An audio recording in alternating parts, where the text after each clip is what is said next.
Hi everyone, it's Danny from Orchid Nature. So today I thought of making a video dedicated entirely to Phalaenopsis flower spikes. There's a lot of information regarding them, and many people are asking what they should do with the flower spike after the orchid is done blooming, if they should cut it, if they should leave it on, and so on. So I'll just try to give you all the information that I know about Phalaenopsis flower spikes and different ways of cutting them, where you should cut them, if you should or not cut them at all.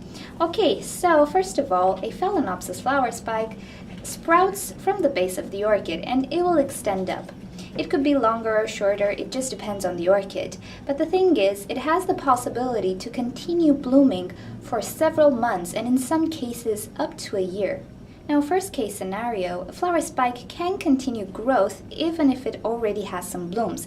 And I have an example here of a flower spike which stopped growing at some point, produced these flowers, and then it started to grow some new buds once again from the tip of the spike. Now, in this case, obviously, we don't have to cut anything. We just have to sit back and enjoy the beautiful blooms this orchid will produce further on. Now, there are some different cases in which the flowers will start to fade away and the orchid will lose all its flowers but then continue growth from the tip of the flower spike. And you'll have another spray of beautiful blooms in no time. Again, in this case, we don't actually have to cut anything but just enjoy the new blooms that will sprout from the tip of this flower spike. Buds are not the only thing an orchid can produce from the tip of the flower spike. And I have here an example with an orchid that produced a small little plantlet called keiki. Now, this keiki needs to stay attached to the mother plant until it will produce a root system of its own, which will take up to 2 years or so. In the meantime, though, you can have the surprise to get a flower spike from the keiki itself. So in conclusion, if you have a healthy orchid and the tip of the flower spike has not started to dry, you can just leave them and get some more buds and flowers out of your orchid, or even a small little keiki. Now, in some cases, the tip of the flower spike can go yellow and actually will start to dry out from the tip towards the base. In this case, if you want to try to get another blooming from your Phalaenopsis orchid, you can do something.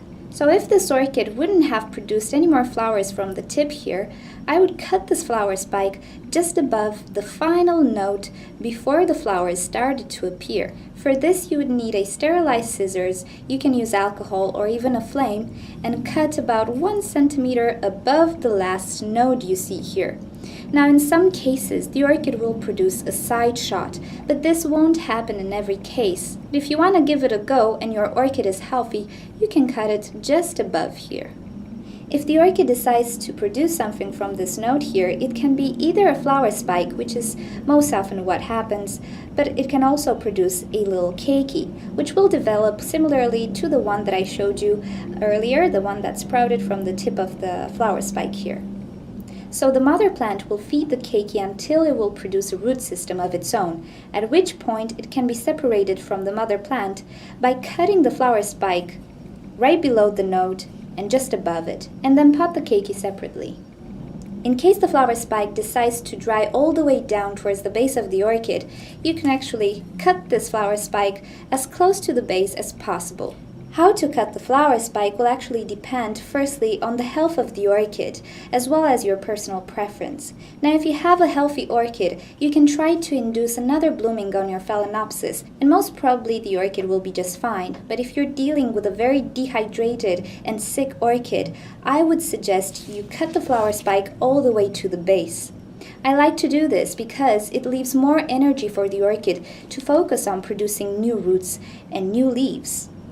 If the flower spike on a sick orchid tries to produce even more blooms, or worse, a keiki, you're gonna have a very energy depleted orchid, and possibly it's gonna be dead in no time. So if your orchid is limpy like this, or it doesn't have too many roots, I would strongly suggest you cut the flower spikes even if they still have flowers on them, to give the orchid a chance to focus energy on more important things. Next season, or when the orchid is healthy again, you're gonna have a beautiful display of flowers once again.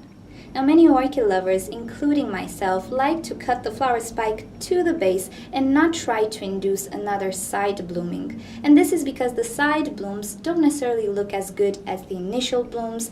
Maybe we'll have just a few flowers, maybe they will be tinier, but we believe that by cutting the flower spike to the base after the blooms are done and letting the orchid focus on healthy and vigorous growth will produce a better blooming next season. And my Phalaenopsis orchids seem to get better and better just because I don't try to induce any more blooms after the initial flowers are done.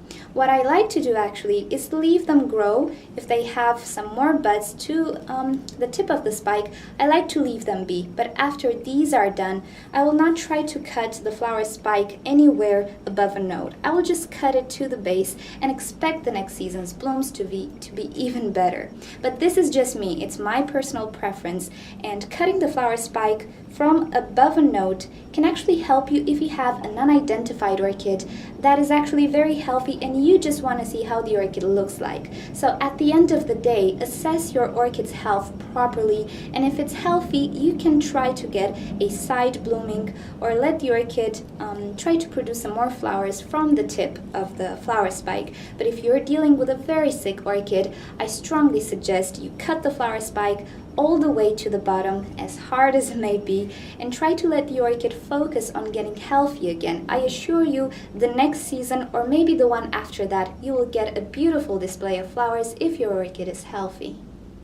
Okay, so I hope you enjoyed this video. I do have another video about how to care for Phalaenopsis orchids, so if you check the description, you will find a link there with the basic care requirements for a Phalaenopsis orchid.